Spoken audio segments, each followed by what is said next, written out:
जनता दल राजद प्रमुख लालू प्रसाद यादव को जमानत नहीं मिलने के बाद लगभग तय हो गया है कि लोकसभा चुनाव के लिए अपने दल के प्रत्याशियों को उन्हें जेल से ही सिंबल देना पड़ेगा। अन्य विकल्पों के लिए उनके पास अब समय नहीं बचा है। हालांकि बाहर आने के लिए उन्होंने सुप्रीम कोर्ट में अपील करने की तैयारी कर रखी है।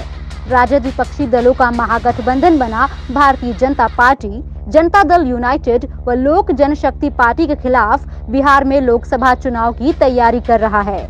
लालू यादव की अनुपस्थिति में पार्टी की सारी रणनीति नेता प्रतिपक्ष तेजस्वी यादव बना रहे हैं, लेकिन निर्वाचन आयोग के नियमों और राजद के संविधान के हिसाब से अपने दल के प्रत्याशियों को सिंबल देने का अधिकार केवल लालू यादव के पास है। राजद के रणनीतिकारों को रांची हाईकोर्ट से जमानत के जरिए लालू के बाहर निकलने की उम्मीद थी, किंतु निराशा हाथ लगी है। ऐसे में अब सारी प्रक्रियाएं जेल से ही पूरी करनी होगी। दरअसल लालू को जमानत मिलने की उम्मीद में राजद ने अन्य विकल्पों की ओर ध्यान नहीं दिया।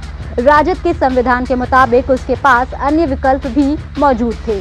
लालू के अंदर रहने की स्थिति में पार्टी के किसी नेता को इसके लिए अधिकृत किया जा सकता था या किसी को राजद का कार्यकारी अध्यक्ष भी मनोनीत किया जा सकता था, किंतु इसके लिए कम से कम 6 महीने पहले प्रक्रिया शुरू कर देनी होती।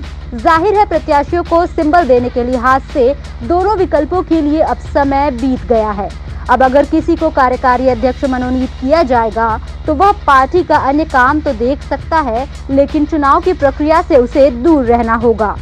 अगर समय रहते सावधानी बरती जाती तो सिंबल देने का अधिकार देने के लिए लालू राष्ट्रीय कार्य परिषद की बैठक बुलाकर किसी उपाध्यक्ष को अधिकृत कर सकते थे। ऐसा करके चुनाव आयोग को सूचना देना जरूरी होता और पूरी प्रक्रिया में कम से कम 4 से 6 महीने का समय लगता। किसी दल का राष्ट्रीय अध्यक्ष अगर जेल में है तो उसके सिंबल बांटने की प्रक्रिया अलग होती है। लोकसभा और विधानसभा चुनाव के लिए ए और बी 2 सेटों में पार्टी का सिंबल होता है। सभी प्रत्याशियों से अलग अलग फॉर्मेट भरवाकर राष्ट्रीय अध्यक्ष की हैसियत से लालू प्रसाद हस्ताक्षर करेंगे। इसके बाद जेल अधीक्षक उसे अभिप्रमाणित करेंगे। इसी कॉपी का एक सेट प्रत्याशी को दिया जाएगा और दूसरा निर्वाचन आयोग को।